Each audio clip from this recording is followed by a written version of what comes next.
था, एक चारों ओर कुहासा छाए हुए हैं, फिर भी गरीब आदमी तो कमाने के लिए निकलेगा ही। उसी तरह से एक चाय वाला सड़क के किनारे चाय का स्टॉल लगाया हुआ था। चाय लोग ठंडा में तो बहुत कम निकल रहे हैं एकदम, और चारों ओर कुहासा है।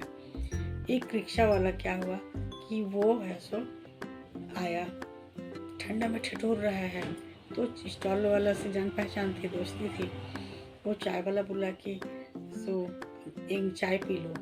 तो रिक्शा वाला बोला ना कि नहीं, पहले से भी मेरा उधारी, आपके पास पैसा नहीं दे सके हैं और चाय नहीं पियेंगे, एक भी सवारी कहीं नहीं मिला है। बोला कोई बात नहीं है, आप चाय पी लीजिए ना। तो फिर ये रिक्शा वाला बोला ठीक है, छोटा कप में हाफ दीजिए।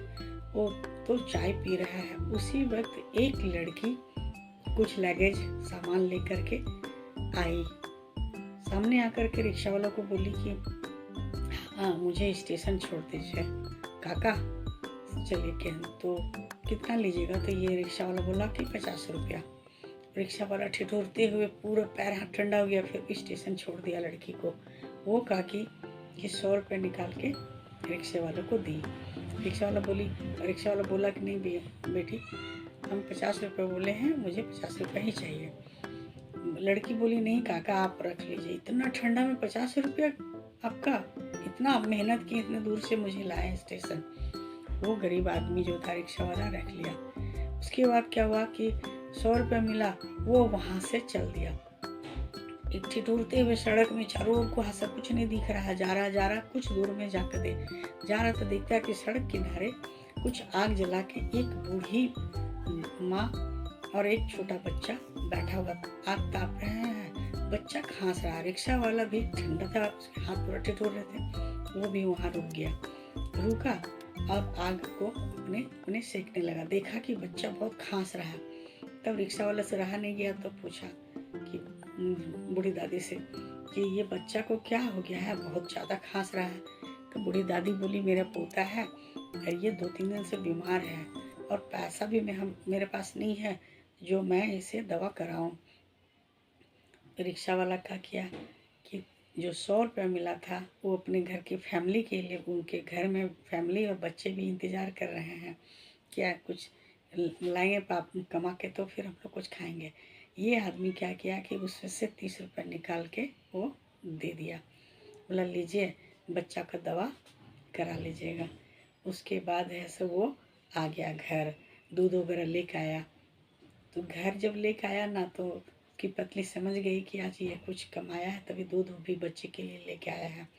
रात में पूरा ठिठुर रहे थे, और उसके बाद फिर वो लोग अपना खा के सो गया। जैसे कुछ देरी हुआ तो उसके दरवाज़ा नॉक करने की आवाज़ आने लगी जोर जोर से। तब उसकी पत्नी उठी और गई, दरवाजे खोली, देखिए एक आदमी खड़ा है, पूरा ठंडा है। तब जाके है सो वो बोला कि मेरी पत्नी बहुत बीमार है और ले जाना हॉस्पिटल बहुत ज़रूरी है। इसकी पत्नी बोली नहीं। तब तक ये रिक्शा वाला उठ के चला गया दरवाज़ा पास। इसकी पत्नी मना करते रह गई, फिर भी ये रिक्शा वाला बोला नहीं चलिए ले चलते हैं। लेके उसके घर गया, उसकी पत्नी को लेके उबड़ खाबड़ रास्ता में भी रिक्शा दौड़ाते, क्योंकि वो उनकी पत्नी को बहुत ज़्यादा तबीयत खराब था। ले जा रहे कुछ दूर जाते जाते देख रहे कि कर्फ्यू लगा हुआ था और सड़क सन्नाटा है। वो पुलिस को रोका तो फिर रिक्शा वाला भी बोला, ये आदमी बोला मेरी पत्नी बहुत बीमार है, हॉस्पिटल नहीं ले जाएंगे तो मर जाएगी। जब देखा पुलिस तो देखा कि सही बहुत सीरियस है। तब वो पुलिस बोले कि आप आगे आगे जाइए, क्योंकि बहुत अंधेरा था, आप आगे आगे जाइए, हम लोग पीछे से आपके जा रहे हैं। हॉस्पिटल और रिक्शा वाला एकदम जल्द पहुंचा दिया। उसकी पत्नी का ट्रीटमेंट होने लगा। उसके बाद ये आदमी है कि क्योंकि दिन भर ठंडा में था, रात को भी इतना ठंडा में है हो गया है। उसके बाद हॉस्पिटल में वो खड़ा था, खड़े खड़े वो गिर गया, रिक्शा वाला गिर गया ना, तो पूरा बेहोश हो गया। उसके बाद उठा करके उसको डॉक्टर, ये आदमी बोला कि ये रिक्शा वाला को आप डॉक्टर को कि इसको चेकअप कीजिए, देखिए क्या हो गया। डॉक्टर जब देखा तब बोला कि ये तो पूरा इसका हड्डी शून्य हो गया है ठंडा से, हाँ पूरा ट्रीटमेंट करना पड़ेगा। तो ये आदमी बोला कीजिए। हाँ, तो बोला पैसा पूरा लगेगा। वो तो ये आदमी बोला कि जो लगेगा मैं दूंगा, लेकिन इसका ट्रीटमेंट करिए अच्छा से। पूरा ट्रीटमेंट हुआ रिक्शा वाला का भी और उनकी पत्नी का भी, दोनों फिर ठीक हो गए। हाँ, तो रिक्शा वाला फिर अच्छा जब थोड़ा चले, उनकी पत्नी को लेके फिर घर पहुंचा दिया। वो आदमी क्या किया कि रिक्शा वाले के साथ में रिक्शा वाले के घर में आया इनको छोड़ने के लिए, और उनकी पत्नी को, रिक्शा वाले की पत्नी को बोला कि ऐसे ऐसे हुआ था, लेकिन अभी ठीक है थोड़ा तबीयत इनका। उनकी पत्नी बोली कि मैं रोक रही थी ना कि इनको ठंडा लग जाएगा, नहीं नहीं, लेकिन माने नहीं। तो इतनी बात कहने का सबसे मेन पॉइंट निकलता है कि अच्छे कर्मों का अच्छा ही फल मिलता है।